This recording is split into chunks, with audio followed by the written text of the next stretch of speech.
بسم اللہ الرحمن الرحیم نحمدہ ونصلی علی رسولہ الکریم اما بعد۔ نبی کریم صلی اللہ علیہ وسلم کا ارشاد ہے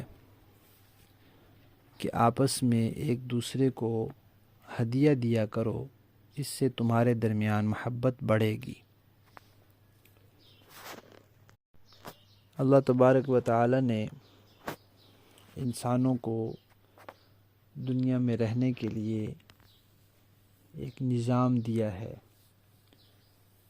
خاندانی نظام ہے، گھریلو نظام ہے، اور اس میں قوم قبیلے کا تصور ہے، اور یہ اللہ تعالیٰ نے بنائے ہیں قوم قبیلے۔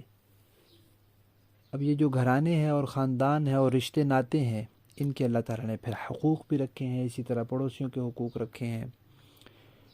تو جو حقوق ہیں ان کی ادائیگی انسان پر لازم ہے، اور جو رشتے ناتے ہیں ان کے لیے اللہ تعالیٰ نے دلوں میں الفت اور محبت رکھی ہے۔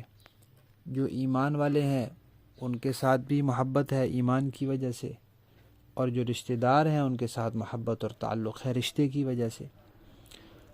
اب کہیں ایسا ہوتا ہے کہ رشتہ تو ہے لیکن دلوں میں محبت نہیں رہی، اللہ نے تو رکھی تھی لیکن نہیں رہی، آپس کی جھگڑوں کی وجہ سے، چپکلش کی وجہ سے، کوئی وجوہات ہو گئی ان کی وجہ سے نہیں رہی۔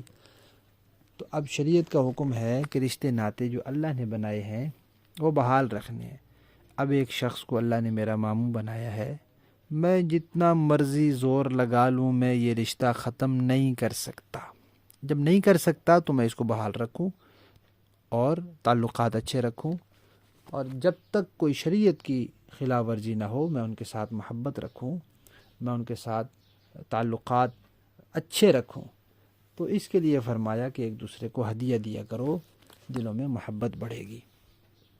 ہدیے اور تحفے کے حوالے سے ہمارے یہاں بے اعتدالی کی بات یہ ہے کہ ہم اپنے دوستوں کو مقدم کرتے ہیں، ان کے لیے خوب تحفے تحائف اور ہدیوں کا اہتمام کرتے ہیں، لیکن اپنے رشتہ داروں کو بھول جاتے ہیں، انہیں پس پشت ڈال دیتے ہیں۔ حالانکہ رشتہ داروں کا حق تو مقدم ہے۔ دوستی آپ نے کسی کے ساتھ ختم کر دی تو ختم ہو جائے گی، لیکن رشتہ جو اللہ نے بنایا ہے وہ کبھی ختم نہیں ہوگا۔ اللہ نے کسی کو آپ کا ماموں بنایا، چاچو بنایا، خالہ بنایا، پھوپھی بنایا، یہ رشتے ختم نہیں ہوں گے۔ اس لیے اپنے رشتہ داروں کو مقدم رکھنا چاہیے۔ اور ہدیے میں کوئی ضروری نہیں ہے کہ انسان بڑی مہنگی چیز دے، مسواک تحفے میں دی جا سکتی ہے، قلم دیا جا سکتا ہے، چھوٹی موٹی چیزیں بھی ہدیے میں تحفے میں دی جا سکتی ہیں۔ تحفہ کوئی بھی ہو، جب انسان سنت کے مطابق خلوص نیت کے ساتھ جائز طریقے سے دے گا تو ضرور پھر اللہ تعالیٰ دلوں میں محبت اور الفت بڑھا دیں گے۔ اللہ تعالیٰ ہمیں اس پر عمل کرنے کی توفیق عطا فرمائے۔